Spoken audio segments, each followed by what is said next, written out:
আমিনুল ইসলাম বুলবুল এবং সম্মানিত উপদেষ্টা আসিফ নজরুলের যে বক্তব্য আপনারা শুনেছেন, সেখানে একটা ব্যাপার স্পষ্ট যে বৃহস্পতিবার শুক্রবারের মধ্যেই আইসিসিকে বাংলাদেশ চূড়ান্তভাবে জানিয়ে দেবে কি কারণে তারা ভারতে যেতে চায় না, কি কারণে বাংলাদেশ সবগুলো ম্যাচ সরিয়ে নিতে চায়।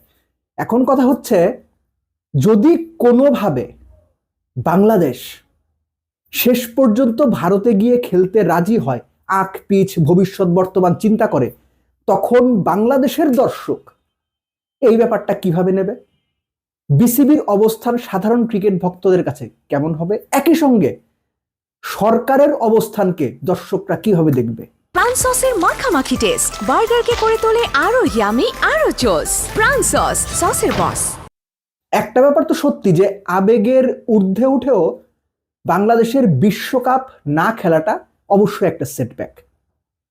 বাংলাদেশ বিশ্বকাপ থেকে যে প্রাইজ মানি কিংবা যে টাকা পয়সা পাওয়ার কথা, সেটা আমি একপাশে সরিয়ে রেখেই বলছি, শুধুমাত্র ক্রিকেটীয় দিক থেকে বিশ্বকাপ না খেলা অবশ্যই যে কোনো ক্রিকেট প্লেয়িং কান্ট্রির জন্য একটা বড় ধাক্কা, একটা ক্ষতির কারণ।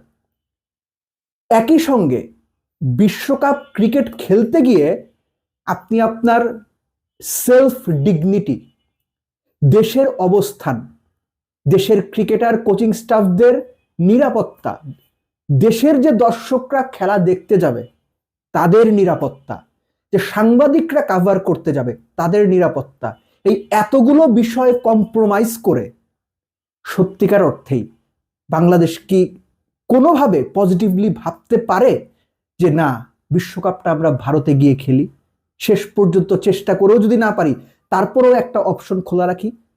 আমার কেন যেন মনে হয় বাংলাদেশ সেই অপশনটা খোলা রাখতে চাইছে না কিংবা চায়নি।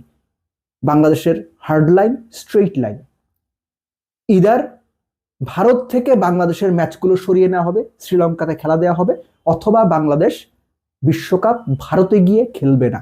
মাঝামাঝি কোনো ব্যাপার নাই এখানে।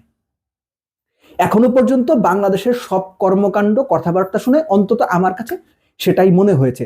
একটু পেছনে ফিরে গেলে আপনারা দেখতে পাবেন বা আপনারা নিজেরা এরই মধ্যে শুনেছেন হয়তো, যখন প্রথমবার এই বিষয়টা সামনে আসে, আলোচনা হয় ক্রিকেট বোর্ডে, তখন কিন্তু ক্রিকেট বোর্ডের পরিচালকদের অনেকেই সরাসরি আমরা খেলতে যাব না এই অবস্থানের বিরোধী ছিলেন।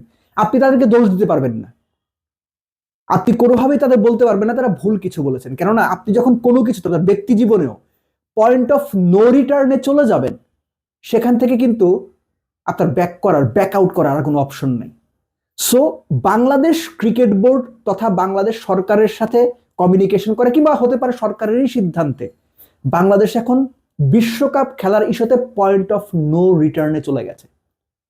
যদি বাংলাদেশ তাদের এই অবস্থান ধরে রাখে, যদি ম্যাচগুলো সরিয়ে শ্রীলঙ্কাতে না দেওয়া হয়, বাংলাদেশ বিশ্বকাপে খেলতে যাবে না, এই অবস্থান ধরে রাখে, সাধারণ মানুষ, বেশিরভাগ মানুষ বাহবা দেবে।